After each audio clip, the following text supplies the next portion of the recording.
I hope everybody's having a good day. This is my dry stack that I'm doing. The ground is not level. I did not square this. This is just for me to take a look at what the final little incinerator is going to be. So, it's kind of like a rough draft, I guess you could call it. So, I'll have some blocks that I have to cut here, and these will be cut along here. And these 3 blocks will actually be the chimney, which is going to be right about there.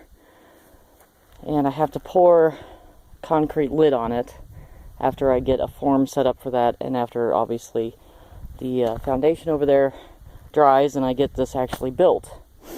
I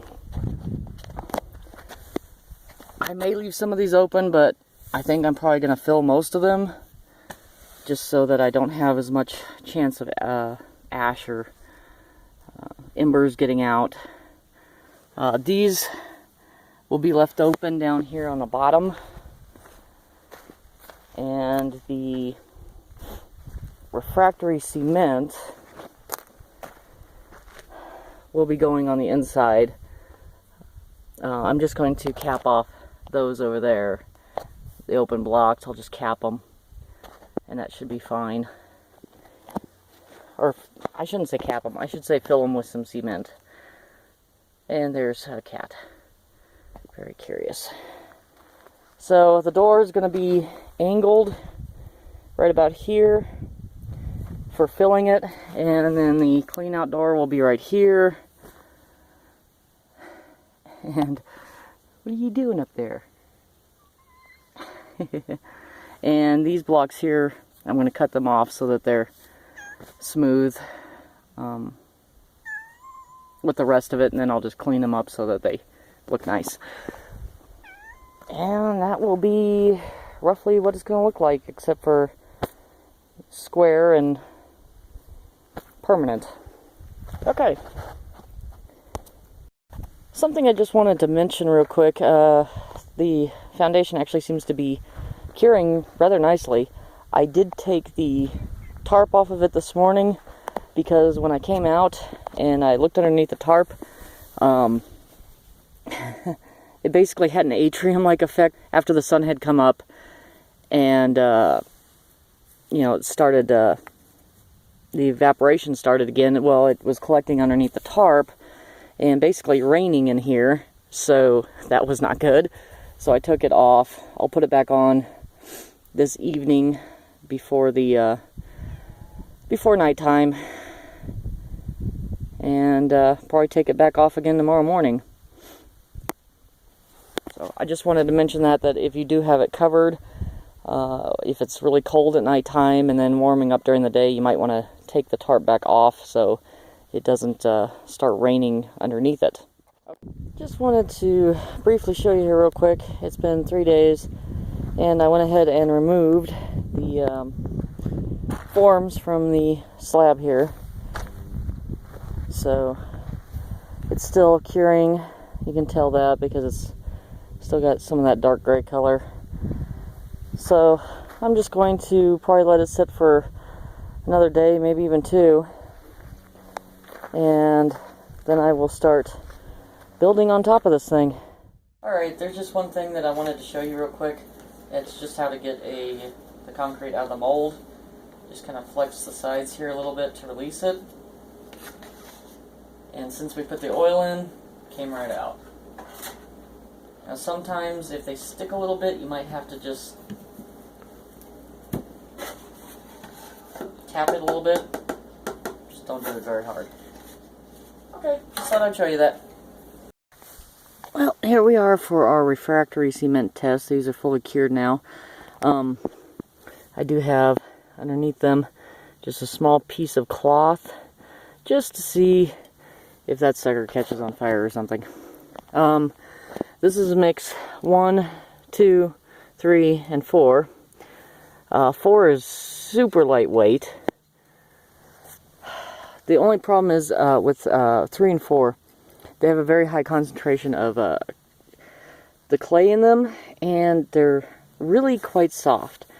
So that's something that maybe maybe you'd want to fire in a kiln or something, because, you know, if I dropped those from any kind of distance, they would just crack and probably break pieces off. These two are a lot stronger. They're still a little bit soft though. So I'm actually, I found a couple more mixes, and I might actually try a couple more different mixes of refractory cement or concrete, I guess it is. Refractory concrete. Before I finalize this little experiment. I'm not going to have the camera running because I want to have both hands free. Oh, and I'll be using this map torch to fire these up for a couple minutes each. And yeah, I'm not going to film though because I want both my hands free just in case something happens. So I've got some gloves, I've got safety glasses on, got my hair tied back because that would really be bad if I got my hair on fire, although I'd probably get a lot of hits on YouTube. Anyhow, I will be back and let you know the results. Okay. Alright, so I have torched all of these. I'm not going to touch them right now because they're hot. I don't know, I don't think you can see it on the camera, but this first one, when I fired it, started to crack. It was right about here. It looks like it's kind of like gone back together, but there was a crack that formed, I don't know, maybe 30 seconds into firing it. So I stopped on that one. This one seemed to withstand the heat. This is number 2. I didn't see any cracks or anything like that forming. Same with number 3 and number 4. Number 4 got an interesting kind of like burning going on there. So this one has, I'm trying to think of what it had more of. I don't remember. I don't think it had any sand, but I'd have to look at my list. So I would say between the 4 of them, probably either 2 or 3. And I'm leaning more towards 2 because it is slightly thinner than number 3. I did get a little bit of burning on it, but yeah. So once these cool off, I will see how the cloth underneath fared. Alright, well, it's hard to say for sure because it looks like the cloth actually came out pretty well. I think the flame did actually push maybe a little bit of moisture out there. So maybe these weren't fully cured. I'm not sure. But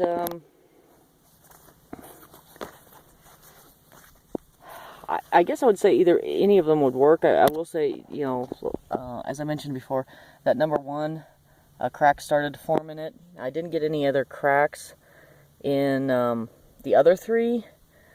Yeah, see there. This one has a little more heat still. That one's actually pretty cool. So this one actually kind of retained the heat a little bit, whereas the other 3, I guess, dissipated it more. So I think if I were to go with one, the only problem I have with number 4 and number 3 is that they have a lot of clay in them. They're very soft on the edges. I mean, I can basically pick that apart. So I don't think those would work very well if you're throwing heavy, well, they're not going to be too heavy because they're just burnable trash. But if you're throwing trash in there or pieces of wood, I'm afraid that these would just kind of break apart. Number 2 is a lot harder. I think I may add a little more perlite to the mix. Number 1, like I said, is harder still, but it started to form a crack. So that's our little test, and I may pour some more test batches just to play around with the mixes a little bit. Today it was supposed to be 80 degrees. I think maybe it's 80 degrees now. I don't even think it's that hot. Something else that did happen, and once again there was a kind of a stupid moment there. When I made the forms, I neglected to put any bracing behind them, and my foundation is not square. It was when I first checked the forms, but at some point in time I must have bumped them and they came out of square, so all the little chalk lines are completely inaccurate, and I am having to square up the corners. I've just been using this. I've got to remeasure a little bit, but I've just been squaring them up this way and on the front. So that's what I've been doing with that. And tomorrow it's supposed to be super windy, and really I won't be able to work on it tomorrow. In fact, it might be a couple days before I can work on this, because tomorrow is also supposed to bring in some moisture. We're supposed to get either some rain or snow, so I probably won't be able to work on this for a couple of days at least, unfortunately. Anyhow, I just wanted to give you an update and the results of the fire test there. And I did get those things glowing hot. It's hard to see in daylight like this, but they were glowing red. And all of the fabric survived. So, depending on which mix you want to go with, but they do insulate well. Okay, bye-bye.